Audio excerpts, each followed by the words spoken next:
conflagration hour, and he is lucky enough to be above ground to witness it. Buster on the train. Buster wearing Arthur's sweater. Arthur's jeans. Stitched patches adorn both elbow and knee, and it is too big for him. Nothing like the hug that he hoped for. The ochre yarn renders him skeletal. His heels have ground roadworths of dust into the cuffs, and the inside of his cheek is just as ragged. But it is conflagration hour, and this flat expanse stretches and swims, with nothing in the distance but man-made high points.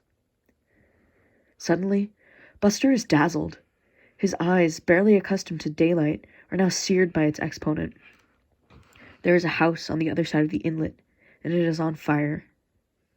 Captured in flames in an instant, raging and deadly and glowing a beautiful gold, a violent afterimage. Bracing for the train crash and transfixed, reflected in the sound, the light is all-consuming. He waits for the uproar, for the panic, but no one else has looked up. There was a house fire across the inlet, and no one seemed to notice. He ought to leap up and point out the disaster, tell all of them, so he knows it's real, so he knows he isn't mad, so he doesn't have to watch it alone. The next house is caught now, and he has no time to do anything before the third has as well. It's all on fire, everything burning, and no one is even looking at it.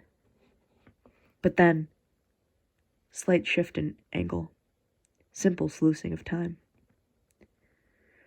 Nothing on fire, only a soft pink coal bed reflected in the intact, non-melted window glass of the houses above the water. The waves themselves purple and sore at the loss of that vibrant light. The train rattles and his arms find each other, settling into the protective trusses that often he constructs around himself. As if this architecture will act as armor, the shape a defense in and of itself.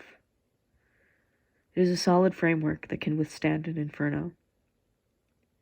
In this charred armature, Buster can still reach the square patch, blue and fuzzy against the muted yellow, seawater at noon lapping the reedy bank. Agitated fingers pick at the thread, and he loses himself again, plunging once more into the smokeless sky.